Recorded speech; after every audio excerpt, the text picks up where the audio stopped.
Hi, dear friends and subscribers. Welcome to the Cricket Happening show today. Not much matches happening, but yes, we have a lot of matches coming in. First is, just talking about the game which happened against between Australia and New Zealand, second test at Hobart after 26 years. New Zealand actually picking up an historic victory against Australia there at the Bellary Oval in Hobart. That really shows that this New Zealand pace attack is looking quite strong, because if you see the look of it, it's Doug Bracewell who was the hero, 6 for 40, and he has been. People have been really speaking very highly of Doug Bracewell, and why not? He has a very good physique. He gets both the ball, like he can swing the ball out, he can get the ball in, and he has taken some wickets too. He has pace. Doug Bracewell is the best thing to happen, according to me, for New Zealand cricket now. After that, they also have well supported by Tim Southee, who is a very wily bowler. So it all really helps New Zealand. They have a good, and also Trent Bolt was very impressive on his first Test match, left arm pace bowler. So it adds a lot of variety. Chris Martin with his experience. So definitely the bowling attack is looking much stronger. Probably one could go back to the days, very early to say that, because once upon a time it was Richard Hadley, Sir Richard Hadley, it was Lance Keynes, and there were other bowlers too, Dale Hadley, so a lot of other bowlers who were there. So it definitely, I wouldn't really compare them with that particular era, but definitely I can say this New Zealand bowling attack is looking quite pacey, and that's the precise reason the Australian batsmen have not been able to, even though they won the first test, but one would have expected with the Australian batting lineup to actually cope with the likes. But it definitely shows that New Zealand has lots of firepower as far as their bowling is concerned, which is a good thing to happen. And the batting has been a bit weak. Now, batting is the one which New Zealand have to really work on.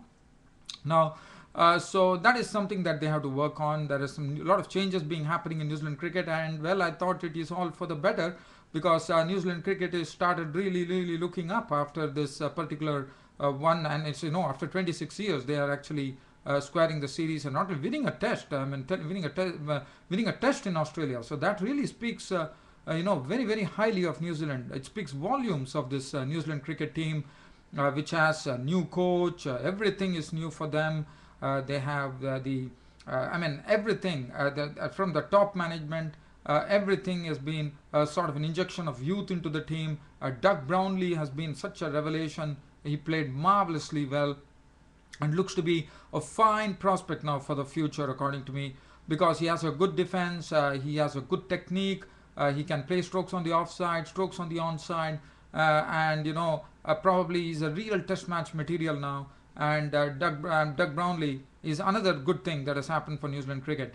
Now, looking at the other positives for New Zealand, well, the top order has been a bit shaky now. The other day, yes, Ross Taylor was the only one who made a score of note of 56. Other than that, the openers have not been able to give the good starts. Brendan McCullum, Martin Guptill, Jesse Ryder failed in this series. So it's so basically, if the top order can really put together good scores, that will really help New Zealand. And New Zealand always have been a good fielding unit. There's no doubt about it.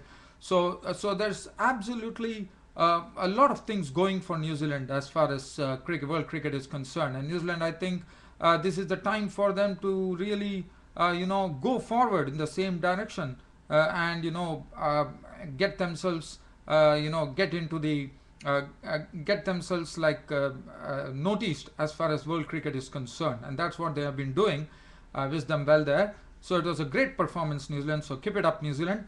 And there is going to be, then we are going to have the two test series coming up right now. As you know, the Bangladesh-Pakistan series is over, and now we have India going to Australia. Now, what the India has done, Duncan Fletcher, the captain, what he has done is, he and Mahendra Singh Dhoni, the think tank, has really they sent Umesh Yadav and the other bowler to go there and get acclimatized to Australian conditions, which is very good. And if one would have heard the reports, probably I thought the Indian bowling is the weakest one as far as, because India, I think the batting is absolutely strong. There's no doubt about that. The world knows about it. But I was a bit concerned about the pace department because Varun Arun has ruled himself out, and Varun is an express pace bowler, and I would have been really happy to see Varun Arun actually see him bowl on the Australian pitches, which has lots of pace and lots of pace and lots of bounce. So that is something that would have been allowed to see, but unfortunately that's not the case. Vinay Kumar has been inducted in his place, and then we have Zahir Khan is a doubtful starter. It's not really so. Ishan Sharma. So basically, if you see the bowling unit looks like, even though Umesh Yadav bowls at 140 kph, and he's also proved himself on the when West Indies toured here, West Indies came to India. But that is not the case. We need a good pace unit as far as Australia is concerned. So there's a bunch of rookies there. Umesh Yadav, Vinay Kumar has been included. He has been impressive, but one has to see how he does on the Australian wickets. Yes, Umesh Yadav, I'm quite sure. But what is very good thing about to see is Mahendra Singh Dhoni, the captain. Even though he feels that the bowling resources are a bit weak, he has actually denied. He has said that no, I can. He feels that India can do well with the existing bowling resources itself. So that speaks about the confidence that Dhoni has on his bowlers. So according to me, the pace attack is the most vulnerable for India. That is in my opinion, because sans Zahir Khan, there is no Sreesanth, so one does not know how things are going to be. Batting, well, there is no doubt about it. The batsmen are absolutely capable of playing on Australian pitches. They have the knowledge of Australian cricket. There's a lot of experienced batsmen in the Indian cricket team. And Australia, after losing against New Zealand, they would definitely be, and they also have to, get, what do you call, yeah, they have to cope with the Indian spin. Now, Indian spin is in the hands of Ravichandran Ashwin. Harbhajan Singh is not there, which is a great relief for Australia, because I thought Harbhajan Singh should have gone to Australia because he brings that aggressive mind into it. I know he's not in form, but he has also always been a good bowler in Australian conditions because there's bounce available, and that's something very important for the spinner. So Ravichandran Ashwin will be very eager to take his first chance to play on Australian conditions, which would be good. The bowling, as I said, the bowling is, according to me, the weak link. For Australia, I think the bowling attack is looking much sharper. Whether Patrick Cummins is going to play, whether India will see Patrick Cummins bowl on the home pitches, one does not know. For right now, he's a doubtful starter. But the other bowlers have been doing well. Mitchell Starc has been impressive.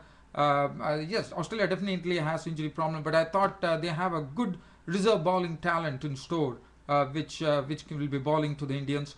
So that is another series which you are looking at, which is going to start. 15th of December is the first tour match that India and Australia face, and the 26th January is on 26th December on Boxing Day. We have the curtain raiser as far as the Australia-India Test series is concerned, with the first test starting there. Now, just talking about the other series which is going to start, where Sri Lanka is going to South Africa. Now, for Sri Lanka, the history says that Sri Lanka has never won, leave alone a test series, they never won a test match in South Africa playing against South Africa. So that is something that they need to really turn on, whether they can do it. But South Africa is looking a very, very strong unit, as you know.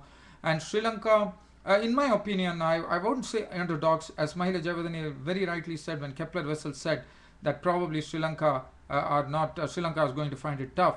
I thought Mahela Jayawardene giving a statement that the Sri Lankan batsmen have to do the talking. I think that was the right way to go. So whether the Sri Lankan batsmen do the talking there and manage to get their first test win, the first ever test win against South Africa and South Africa, that is what I will be very, very willing and longing to see, whether Sri Lanka can do that to South Africa.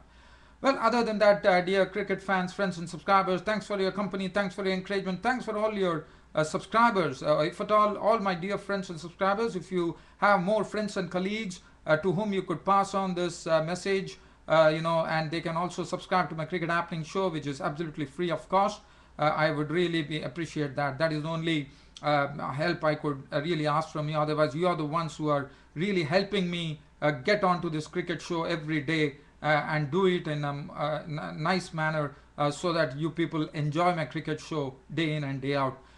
Thanks for your company and keep watching Cricket Happenings. Your host Ram signing off for the day with this very nice cricket talk today. Thank you.